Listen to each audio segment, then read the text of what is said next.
നമസ്കാരം.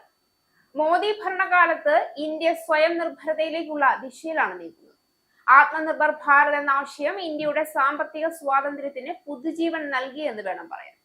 ട്രംപിന്റെ കാലത്ത് അമേരിക്കയുടെ അമേരിക്ക ഫസ്റ്റ് എന്ന നയം ലോക വ്യാപാരത്തെയും സഖ്യത്തെയും ചിതറിച്ചപ്പോൾ മോദിയുടെ നയം ഇന്ത്യ ഫസ്റ്റ് എന്നായിരുന്നുവെങ്കിലും അതിന് അന്താരാഷ്ട്ര സൗഹൃദത്തിന്റെയും അടിത്തറയുണ്ടായി.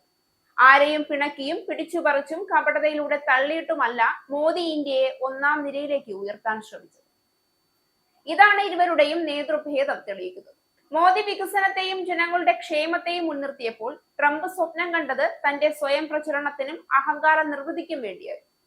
അതുകൊണ്ട് തന്നെ കൃത്രിമമായ കണക്കുകൂട്ടലും ദീർഘവീക്ഷണവും കൊണ്ട് അമേരിക്കൻ പ്രസിഡന്റ് ഡൊണാൾഡ് ട്രംപ് ഏർപ്പെടുത്തിയ 50% ഇറക്കുമതി തീരുവ നേരിടാൻ ഇന്ത്യ സ്വീകരിച്ച നടപടികൾ വിജയത്തിലേക്ക് കുതിച്ചു കഴിഞ്ഞു എന്നുള്ള റിപ്പോർട്ടുകളാണ് ഇപ്പോൾ പുറത്തു വരുന്നത്. റഷ്യയിൽ നിന്ന് ക്രൂഡ് ഓയിൽ വാങ്ങുന്നതിന്റെ പേരിൽ 25% പിഴച്ചുങ്കത്തോടൊപ്പം ഇന്ത്യൻ ഉൽപ്പന്നങ്ങൾക്ക് ട്രംപ് മൊത്തം 50% തീരുവയാണ് ഏർപ്പെടുത്തിയത്. എന്നാൽ മറ്റു രാജ്യങ്ങളിൽ നിന്ന് വിഭിന്നമായി ഏറ്റുമുട്ടലിന് നിൽക്കാതെ പുതിയ വിപണികൾ കണ്ടെത്തി അമേരിക്കൻ കയറ്റുമതിയിലെ നഷ്ടം മറികടക്കാനാണ് ഇന്ത്യ ശ്രമിച്ചത്. വിപുലമായി തൊഴിൽ സൃഷ്ടിക്കുന്ന ടെക്സ്റ്റൈൽ, ജെം ആൻഡ് ജുവലറി, സമുദ്രോൽപ്പന്നങ്ങൾ ഉൾപ്പെടെയുള്ള മേഖലകളിൽ അമേരിക്കൻ നടപടി കനത്ത പ്രതിസന്ധി സൃഷ്ടിച്ചു.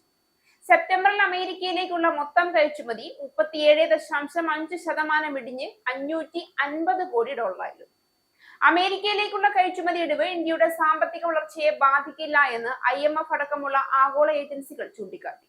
നടപ്പ് സാമ്പത്തിക വർഷം ഇന്ത്യയുടെ വളർച്ചാ നിരക്ക് 6.5% ഉയരുമെന്നാണ് IMF ഈയിടെ വെളിപ്പെടുത്തിയത്. ഇതിനൊക്കെ പുറമെ ഇന്ത്യയുടെ കയറ്റുമതിയിലും ഗണ്യമായ വളർച്ചയാണ് രേഖപ്പെടുത്തുന്നത്. US പ്രതിസന്ധിയിലും ഇന്ത്യയുടെ മൊത്തം കയറ്റുമതി മുൻ വർഷത്തേക്കാൾ 6.7% നേടി. മുൻകൂർ വാങ്ങലും വിപണിയുടെ വൈവിധ്യവൽക്കരണവുമാണ് ഇക്കാലയളവിൽ ഇന്ത്യക്ക് നേട്ടമായത്. ഏപ്രിൽ മുതൽ സെപ്റ്റംബർ വരെയുള്ള കാലയളവിൽ മൊത്തം കയറ്റുമതി 3.02% ഉയർന്ന് 22,012 കോടി ഡോളറായി. പുതിയ വിപണികൾ ആഫ്രിക്ക, ലാറ്റിൻ അമേരിക്ക, മധ്യേഷ്യ. ചെലവ് ചുരുക്കലിന് പ്രാമുഖ്യം അമേരിക്കയുടെ തീരുവ യുദ്ധ പ്രതിസന്ധി മറികടക്കാൻ ചെലവ് ചുരുക്കൽ നടപടികൾ കമ്പനികൾ ശക്തമാക്കുകയാണ്. ജീവനക്കാരുടെ കൂലിയും ചരക്ക് ഗതാഗത ചെലവും അനാവശ്യ ചെലവുകളും നിയന്ത്രിച്ച് ആഗോള വിപണിയിൽ മത്സരക്ഷമത നേടാനാണ് ശ്രമം. Vietnam, Korea, Germany, Russia, Kenya, Canada തുടങ്ങിയ 24 രാജ്യങ്ങളിലേക്ക് ഇന്ത്യൻ കയറ്റുമതി കുതിച്ചുയരുന്നു എന്നാണ് കണക്കുകൾ സൂചിപ്പിക്കുന്നത്. ട്രംപിന്റെ നയങ്ങൾ പല രാജ്യങ്ങളെയും തളർത്തിയെങ്കിലും ഇന്ത്യ അതിൽ നിന്ന് പുതിയ അവസരങ്ങൾ കണ്ടെത്തി മുന്നേറി എന്നത് തന്നെയാണ് ഇന്ത്യയുടെ ഈ വിജയത്തിനു പിന്നിലെ കാരണം.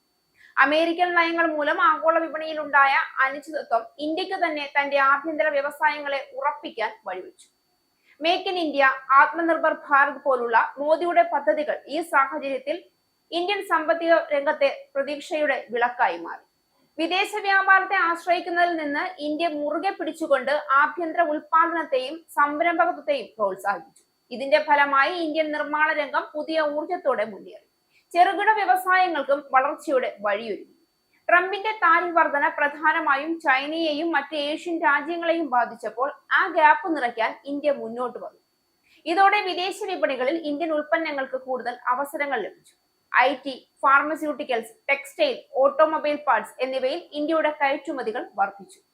ട്രംപിന്റെ നയങ്ങൾ മൂലം ആഗോള വിപണിയിൽ ഉണ്ടായ മാറ്റങ്ങൾ ഇന്ത്യയുടെ സാമ്പത്തിക സ്മാർട്ട്നെസ്സിനെയും മോദിയുടെ നേതൃത്വം കാണിച്ച കരുത്തിനെയും തെളിയിച്ചു. ഇത്തരമൊരു ബാഹ്യ സമ്മർദ്ദ കാലത്ത് പോലും ഇന്ത്യ തന്റെ സാമ്പത്തിക വളർച്ച 7% സമീപം നിലനിർത്തി. ഗതാഗതം, അടിസ്ഥാന സൗകര്യങ്ങൾ, കാർഷിക മേഖല, ഡിജിറ്റൽ ഇന്ത്യ പദ്ധതികൾ എന്നിവയിലൂടെ മോദി സർക്കാർ സമഗ്ര വളർച്ചയുടെ വഴിയൊരുക്കി.